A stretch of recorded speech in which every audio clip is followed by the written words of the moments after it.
The battle between the strongest of today and the strongest in history is over. The King of Curses has won, and Satoru Gojo has died. Sukuna made a promise to Gojo that he would be the first one he kills when he has his own body, while Gojo was confident that he may struggle, but he would win. 5 months later, Gojo is unsealed, and Sukuna is closer to his full strength, and both of them are still confident that they would kill the other, with neither of them budging on either side. The fight was set up as the strongest of today versus the strongest in history, in a battle that lasted for 13 chapters, etching their names into Shinjuku. The chapter begins with Gojo reunited with Suguru in the afterlife, with Suguru still happy to see him since he still views Gojo as his closest friend. Gojo and Suguru had a close bond when they went to Jujutsu High, as Gojo describes Suguru as his best friend and his one and only. When Suguru left Gojo and became a criminal, Gojo was shattered. He experienced a loneliness that was so difficult for him that he never wanted anyone to experience it again.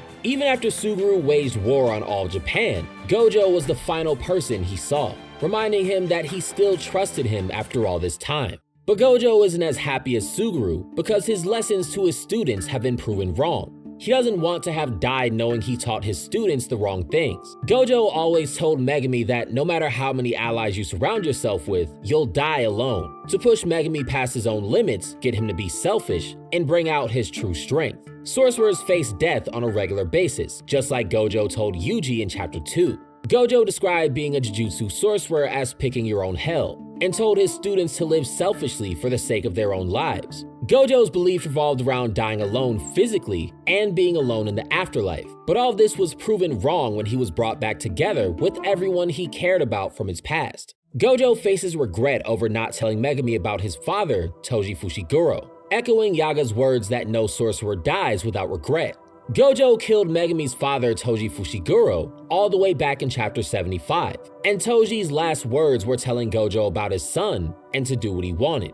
After Suguru went rogue, Gojo went to look for talented individuals and found Megumi. He took Megumi in as his own and raised him for 10 years into a sorcerer. When Gojo first met Megumi, Megumi had no interest in Toji because Toji walked out of their lives. Gojo told Megumi to ask him about his father if he ever wanted to know, and he'd tell him everything. Though Gojo remembers he asked Shoko to take care of the situation, confiding in Shoko to give the news to Megumi if he recovers. Gojo and Shoko developed a close bond over time, since they've known each other for over 10 years and went on missions when they were younger. After Gojo's return from Prison Realm, he meets with Shoko and Ajichi, saying they're the last 3 left, since he views Shoko as one of the last of his generation and one of the closest people he still has. So Gojo trusts Shoko to tell Megumi about his father Toji, trusting her with a sensitive subject over anyone else. Suguru asks Gojo about his fight with Sukuna, the King of Curses, to which Gojo replies that Sukuna was insanely strong. Gojo has always been the strongest, even when he was a teenager, to the point where even when he was a baby, he changed the world by being born, while Sukuna was unrivaled in the Heian era, the golden age of Jujutsu, where all sorcerers competed against him and died. Gojo pushed Sukuna further than anyone else, proving that he was the strongest of his generation. But Sukuna was still stronger than Gojo in the end. He tells Suguru that Sukuna wasn't giving the fight all he had, which doesn't mean that Sukuna wasn't taking Gojo seriously, but that he still had cards that could be used. In their fight, Gojo noticed Sukuna was taking unnecessary risk with his domain expansion. Instead of destroying Gojo's domain from the inside, Sukuna chose the riskier option. Sukuna has to be ready to fight Kashimo and everyone else when Gojo dies, so he kept an ace up his sleeve against Gojo, while Gojo went all out from the beginning.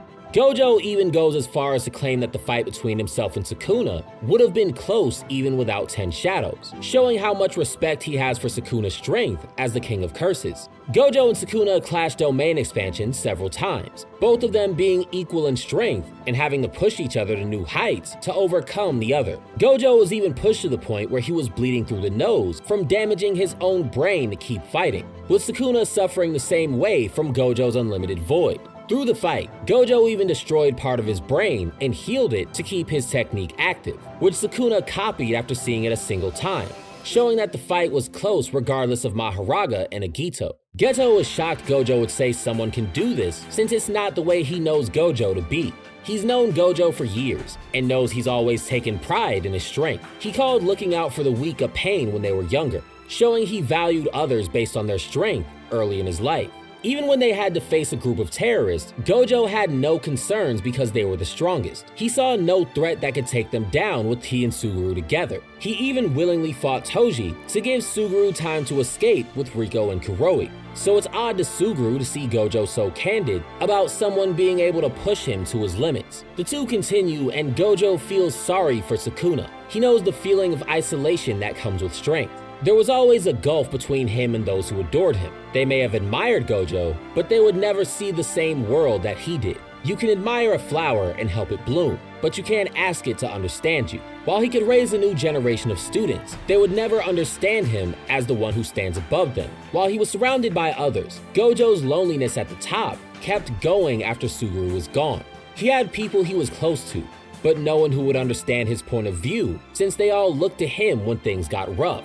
Gojo put everything he had into reaching Sukuna's loneliness. All of his strength, his training, explosiveness, his creative thinking, and wit, but it wasn't enough. The loneliness that comes with absolute strength is something that only Gojo and Sukuna understand.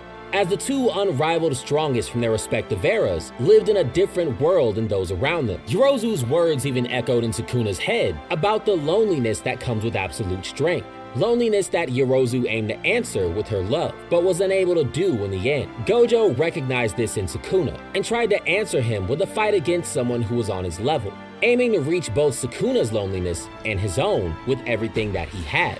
In his death, Gojo enjoyed a fight for one of the first times in his life.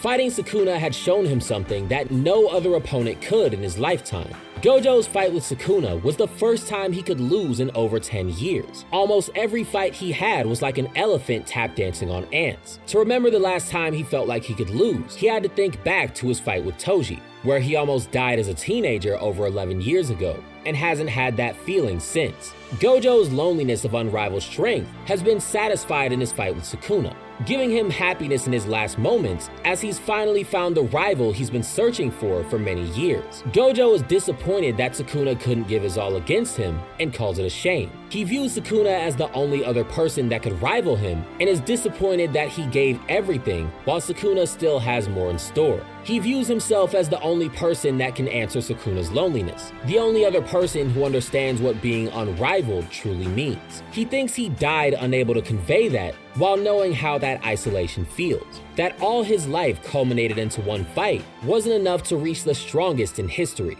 In the end, Gojo's loneliness is satisfied, but he thinks he didn't reach the one person who could push him to his utmost. It's more so him dying with regret about not being a true equal to the King of Curses, not him getting sentimental over Sukuna as some people argue about. Suguru tells Gojo to consider him jealous, but he's glad that Gojo is satisfied. He's always viewed himself as the parallel to Gojo's strength until Gojo's awakening after Toji. The two of them were the strongest around when they were students, two special grades that no one else could compete with as far as they knew, even willing to take on Tengen in missions that could affect the world, because they believed in and valued each other's strength to such a high degree. So Gojo finding someone else to share that feeling of being the strongest with other than him makes him feel jealous, since his role as Gojo's parallel has been taken over after he died. But Gojo does have regrets over Suguru, that he wasn't there to cheer him on before the fight of his life. He still views Suguru as his closest friend, even after the Night Parade of 100 Demons. Suguru had so much faith in Gojo that he didn't even blink when he heard Gojo would fight the strongest member of Q. They've always believed in each other from the time they were young. Even though Suguru went rogue and Gojo had to kill him, the bond never wavered. Not only did he stop himself from killing Suguru the first time, but he also still viewed Suguru highly even when he died. This touches Suguru, who cries, since Gojo still views him in such a positive way, like when he was surprised that Gojo still had trust for him after he turned to hatred and genocide. Gojo is glad he died to someone stronger than him rather than old age. He lived his life without an equal, so it's fitting that he went out this way. Gojo dedicated a big part of his life to finding someone that could equal him or rival him. He trained and gathered his students with this in mind, and fostered them for this in many reasons. After he lost Suguru, he was constantly on the hunt for a successor. This ranged from Yuta Kotsu, Hikari Kenji, Megami Fushiguro, and Itadori Yuji, all who he hoped would be stronger than him in the future. His loneliness of absolute strength followed him for many years. Had he died without that being fulfilled, it would have been a death that left him feeling empty rather than satisfied. Nanami tells Gojo that this mindset is part of why he outlived him, since Gojo's quest for strength and higher heights is not something that he shares. Nanami hated sorcery and claimed that Jujutsu sorcerers are idiots. He didn't share the view that racing toward death and facing it constantly was something to admire. He also hated being an office worker. He chose the lesser of two evils. Neither of them was something he wanted to do. He never respected Gojo or the way he did things, yet he still asked why they can't leave everything to him.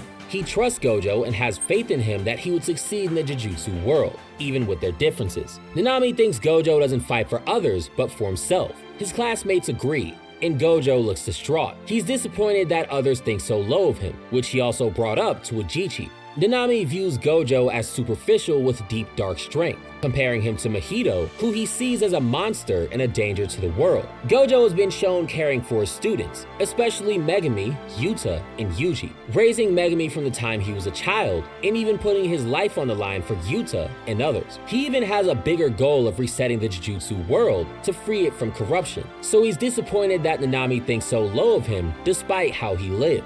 Nanami thinks it's fitting for Gojo to go out in a fight of the strongest. He's always been the strongest of his era. No one that could reach him except Toji, briefly. Regardless of how different they are, Gojo being one of the strongest among them goes without question. None of the other students around him were ever able to reach his level, or achieve what he achieved. He always took on the biggest threats there were, whether that was Toji, or even Nanami wanting to leave the entire Jujutsu world in Gojo's hands. So him dying what he's always done is a fitting end for the era's strongest. The strongest died in a fight against someone who could finally match his strength. Gojo asked Nanami about his death, and he's grateful for Haibara. His last moments weren't too bad. This is Nanami dying without regrets, which Yaga taught them that all sorcerers have at the end of their lives. Yaga's words have echoed through Yuji and even pushed him forward in dangerous situations, not wanting to die with regrets that would cause him to curse his grandfather out of spite. Yet Nanami died with no regrets against Mahito,